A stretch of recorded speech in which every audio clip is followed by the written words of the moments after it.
We are now on the second part of our reflections on individuation. Individuation. It is not only about getting to know of oneself. It is bringing balance to all the conflicting emotions, understanding, and beliefs about life. It is becoming whole. It is bringing peace to oneself. I have this song that I use to reflect, to grow deeper into this knowledge of self. In Tagalog, the song is entitled Gandang Sinauna at Sariwa, which means ganda, beautiful, sinauna, old or aged or matured, sariwa, fresh. This was inspired from the writings of Saint Augustine's Confession.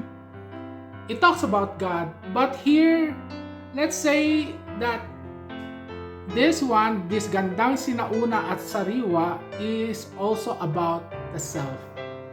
Because to Carl Jung, this ultimate expression of self is sometimes symbolized by God, because it's to Carl Jung, the self is not just I. It's not because that I, that conscious, the conscious self, the conscious mind, he calls it the ego. So here, the self is something that is beyond the ako, beyond the I.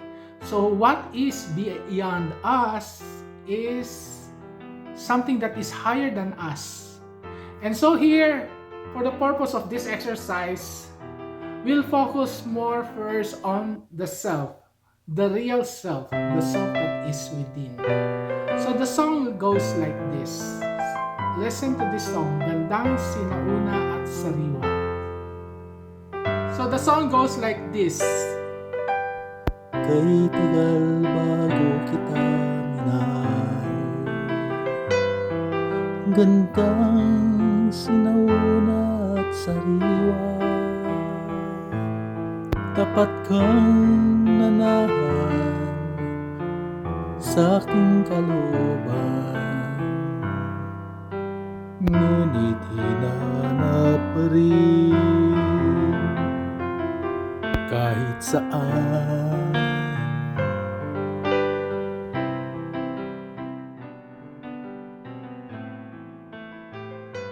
So the song says, kahit kitagal bago kita minahal.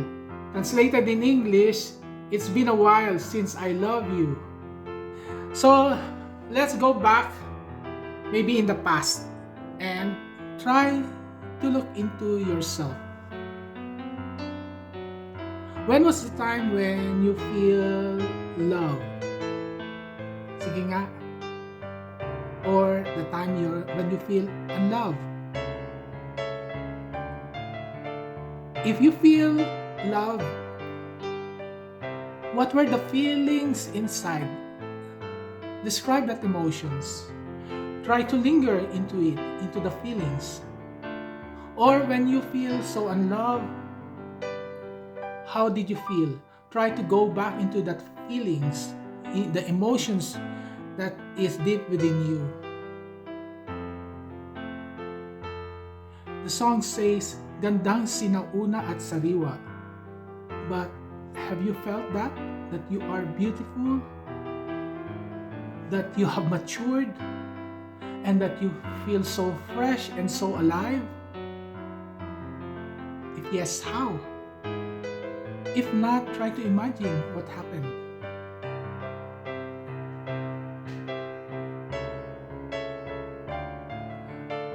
The song says, tapat kang nanahan sa aking kalooban. In English, it says, you dwell deep into myself. Or let's say, you dwell deep in my heart. Ano yun? Who dwells deep into your heart? Who dwells there into yourself? Could you recognize yourself within, that good self, that best self that is in you? Could you recognize that gift, that power that was, or that even present even today, that gift that is in you, and what it is?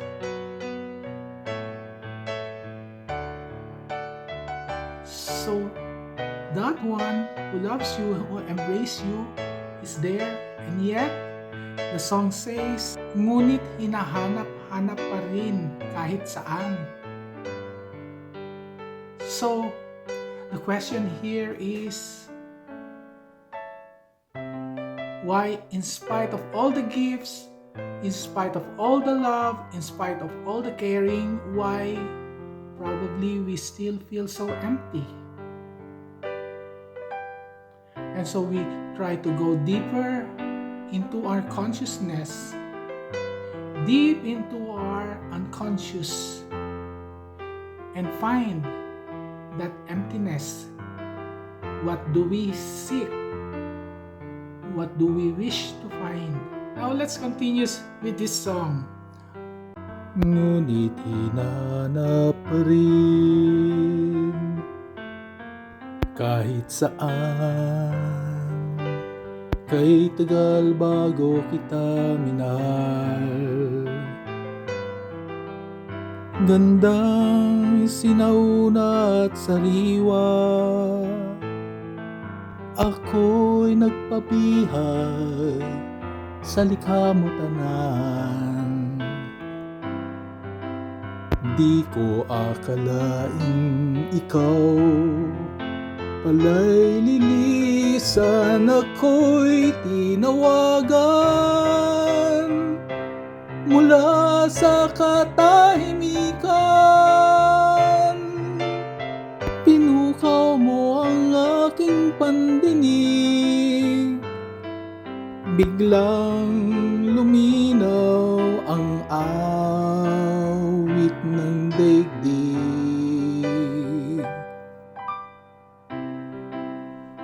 So the next line, it says, ako'y nagpabihag sa likha mong tanan. In English, I was captivated by your creation, or let's say, the creativity within. Then it follows with this word, then it was followed by, di ko akalain, ako'y nilisan. So in English, I was not aware, or I did not expect that I will be left out. That one way, I did not expect that I will be abandoned.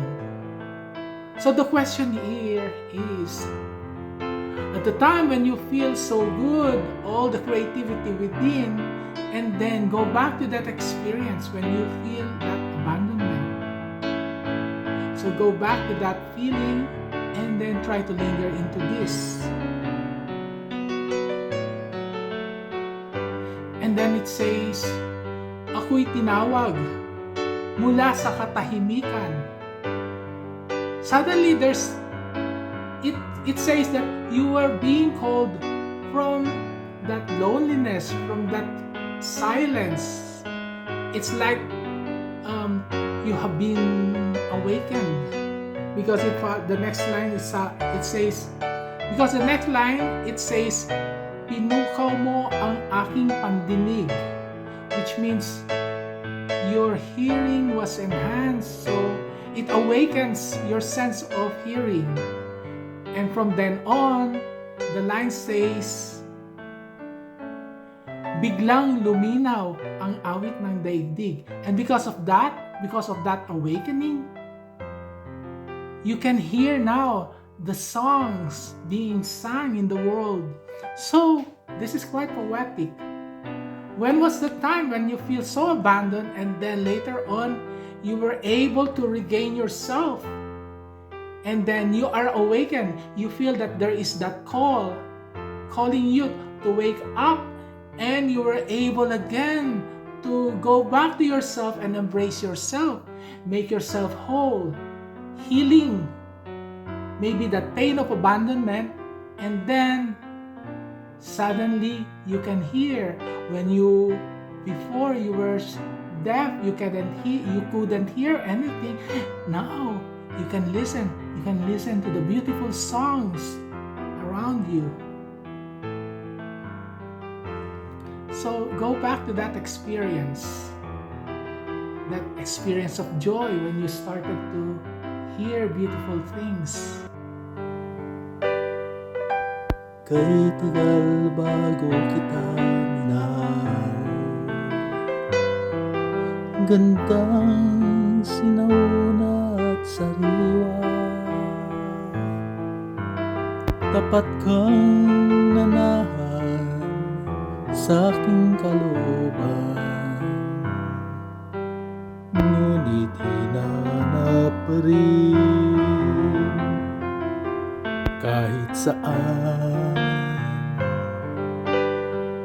Kay tagal bago kita minahal,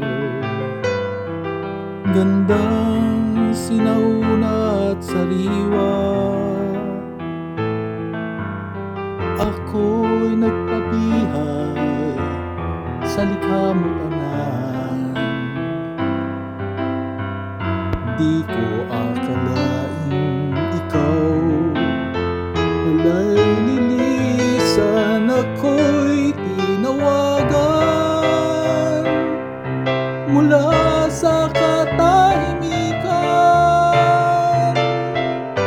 Pinukaw mo ang aking pandinig, biglang luminaw ang awit ng daigdig.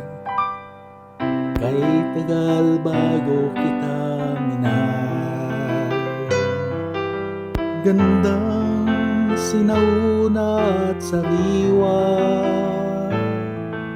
tapat kang nanahan sa aking kalooban,